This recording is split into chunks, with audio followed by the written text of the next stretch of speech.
Bonjour à toutes et à tous, mes chers amis Sagittaires, Sandra Dania, j'espère que vous allez bien.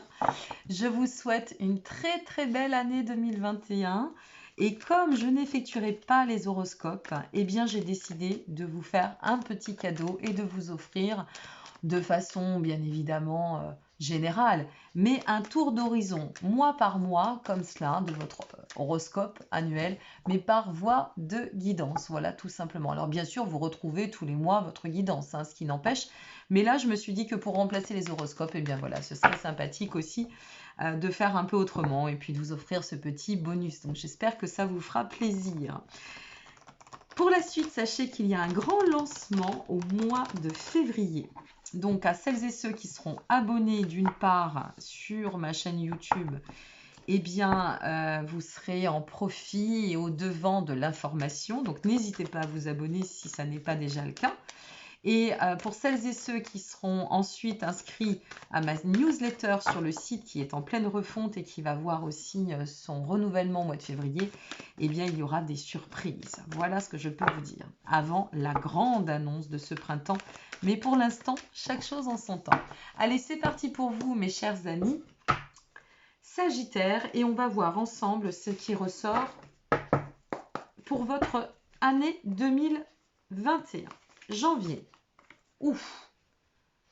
Oh, l'as de coupe. Eh ben, on commence très fort.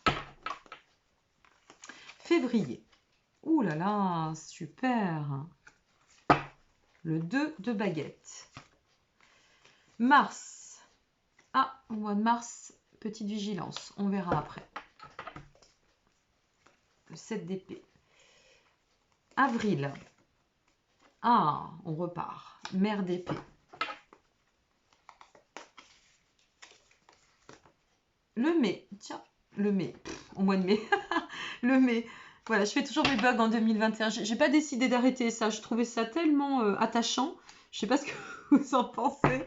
Faut bien rire de soi, hein, parce que rien n'est grave.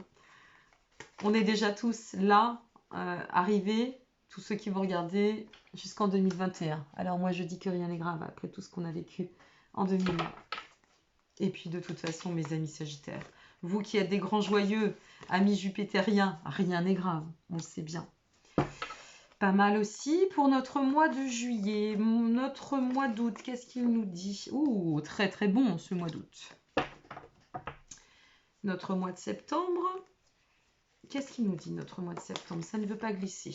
Oh, ça m'agace, c'est bon. Oh là là, l'as de baguette. Oh. Bon, c'est plutôt sympa. On a deux as déjà, hein. Deux as, deux majeurs. La fille de baguette, elle est ressortie bien souvent celle-ci, hein, sur les tirages annuels. Ensuite, en octobre, ah, celle-ci aussi est ressortie assez régulièrement, tiens. Et puis pour finir, allez, on finit en décembre. Et en décembre, nous avons le chariot. Super, 3 majeurs. 1, 2, 3 majeurs. 2 as. Waouh, et le 2 ici. Super. Allez, on y va, on est parti. Je vais juste retirer une petite carte en complément sur celle-ci. En janvier, vous attaquez, eh bien, vous aussi, très énergique, volontaire, vous êtes déterminé. Avec l'as de coupe, vous vous sentez bien. On est vraiment dans un mois d'ouverture certaine et heureuse. On se sent avoir envie de pousser les portes, de saisir les opportunités. Oui, un cycle de renouveau, de redémarrage, je dirais. Bon, sur cette carte-ci, on a la grande prêtresse.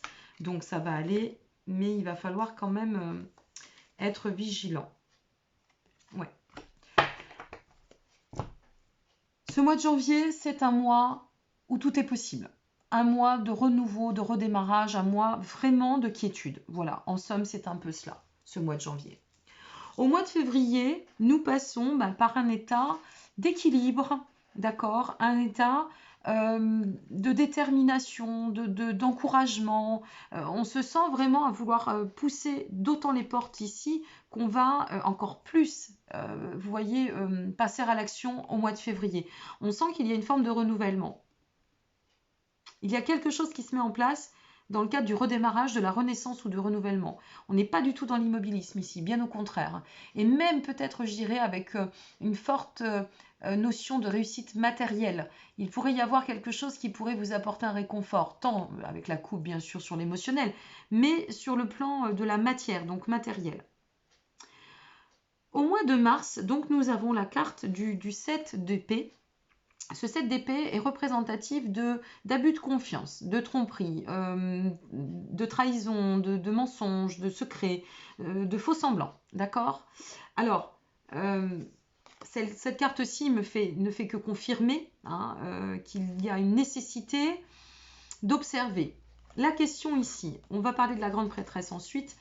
Alors, je mets les cartes comme celle-ci pour qu'on puisse les analyser. La question ici étant juste de savoir, est-ce que parce qu'on va vraiment tellement de l'avant, on va réussir à mener à terme un projet et que finalement, lorsqu'on va se trouver à l'aube de pousser une porte, d'accord, d'accomplir un choix, entre guillemets, est-ce qu'ici, on ne va pas découvrir des visages? Est-ce qu'ici, on ne va pas s'apercevoir que peut-être la proposition qu'on nous a faite ici ou l'opportunité, elle est très bonne, mais il y a des choses qui n'avaient pas été dites ou des choses qui avaient été cachées.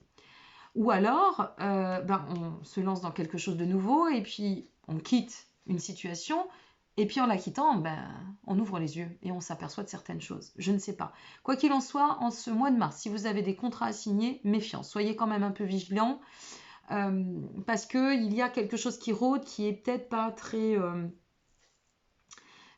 clair avec ce 7 d'épée. On a le 7 d'épée d'un côté, c'est l'abus de confiance, la trahison, bon c'est pas, voilà. Et ici, le 7, vous voyez, c'est 2 7 en plus de baguettes, de pentacles, pardon, qui vient nous dire, bon, observe bien quand même, attends un petit peu, te lance pas à l'aveugle, ne fais pas n'importe quoi ou ne quitte pas à l'aveugle, prends bien tes dispositions. Voilà ce qu'on est en train de vous dire, prends bien tes dispositions. Bon, on a quand même la grande prêtresse qui est une majeure, donc qui va venir renforcer.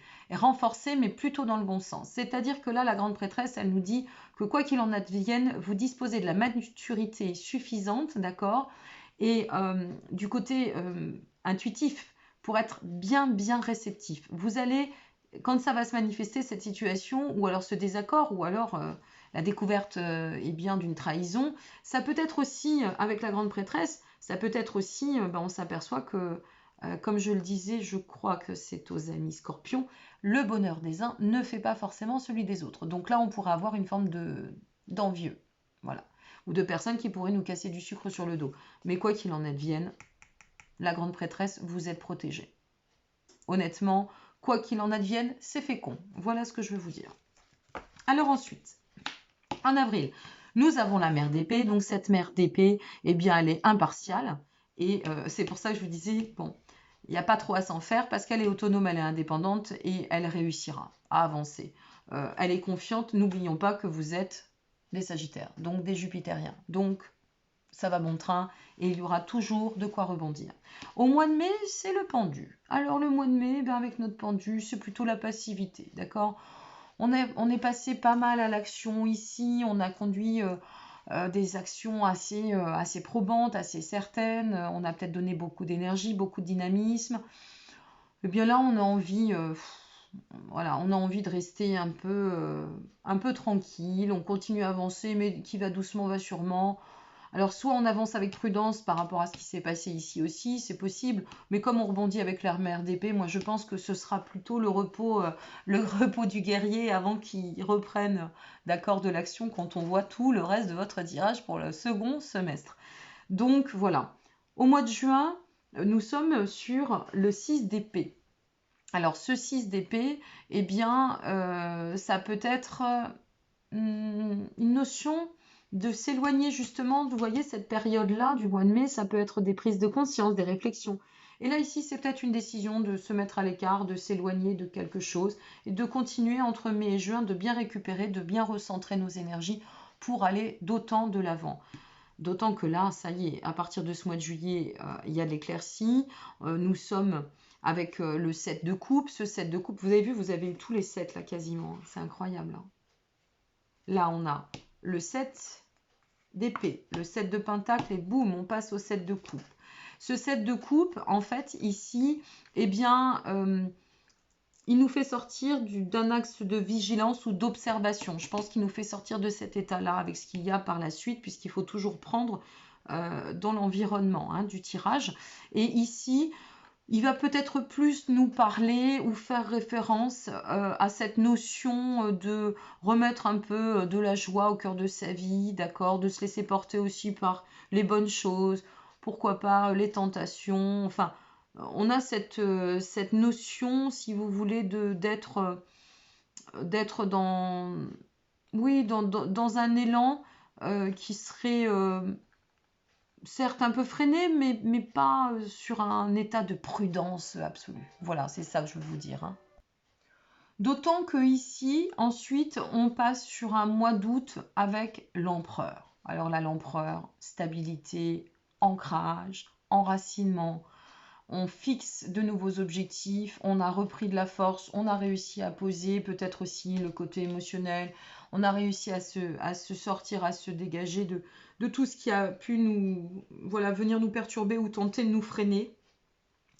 Et là, on reprend de la force et on avance bon train. On va de l'avant et d'autant. Avec cet empereur, il y a force et vigueur. Ça nous pousse à reprendre notre pouvoir, à cette reprise de pouvoir, c'est ce que je voulais dire, et à pouvoir atteindre notre quête de réussite. Alors septembre, toutes les portes s'ouvrent. L'as de baguette, c'est on ancre quelque chose et la notion d'enracinement ici, eh bien, on vient vraiment l'accentuer. On est sur un cycle septembre d'accomplissement certain. Au mois d'octobre en plus, avec la fille de baguette, nous savons que nous sommes sur un axe de transformation. Vous voyez ici, il y a vraiment cette notion de tendre à une transformation. Puis ensuite, au mois de novembre, nous sommes sur le 9 de Pentacle. Ce 9 de Pentacle, eh bien, il tend à vous pousser dans un état de quiétude, de complétude, de bien-être, de stabilité. Il nous donne vraiment une situation, si vous voulez, une suite de destin, d'aboutissement rempli de succès. Et puis avec le chariot, vous finissez l'année, mais alors au top du top. Vous finissez l'année, mes amis, avec ce chariot dans la symbolique de la pleine réalisation. Vous avez en vous, ce côté, vous ressentirez dans ce côté déterminé, c'est rempli d'espoir, d'évolution, de volonté. Il n'y a plus d'égarement, il n'y a pas d'excès d'orgueil, tout va très bien, on tend à l'ascension, il n'y a plus de blocage du tout. Donc même si vous deviez faire face à cet état de blocage ici, d'accord, c'est-à-dire une petite entre cette fin d'hiver et encore, ça ne va pas parler à tout le monde, on est bien d'accord, d'autant que, n'oubliez pas, hein, elle veille au grain, cette grande prêtresse, elle a l'assurance et la maturité. Moi, je pense que là, vous allez faire face à des médisances parce que, une fois de plus, hein, quand c'est un peu trop lumineux, ça ne plaît pas au côté plus sombre, hein, on le sait bien. La lumière, c'est ce qui illumine le côté obscur. Le sens inverse, c'est plus compliqué. Donc là, vous avez de toute façon quelque chose qui va se mettre en lumière. Moi, je pense que ça sera un mal pour un bien, comme si vous alliez découvrir ce que nécessaire pour pouvoir justement d'aller et d'autant de l'avant. Voilà, de ne plus perdre de temps. C'est comme ça que j'ai envie de vous le transmettre et de l'interpréter. Donc, mes chers amis Sagittaires, je vous souhaite une très très belle suite, une très bonne année par avance. Je vous dis à très bientôt pour l'évolution tous ensemble. Et puis, n'hésitez pas à liker, vous abonner ou partager hein, si cette vidéo vous a plu, pardon. Je fais toujours mes bugs, puis j'aime bien, ça fait partie de Sandra Dania. Donc, ça réchauffe le cœur. Donc, je vous invite d'autant. Et puis, je vous souhaite le meilleur, quoi qu'il en advienne. Voilà, prenez bien soin de vous. Merci encore pour tout et votre présence. Au revoir.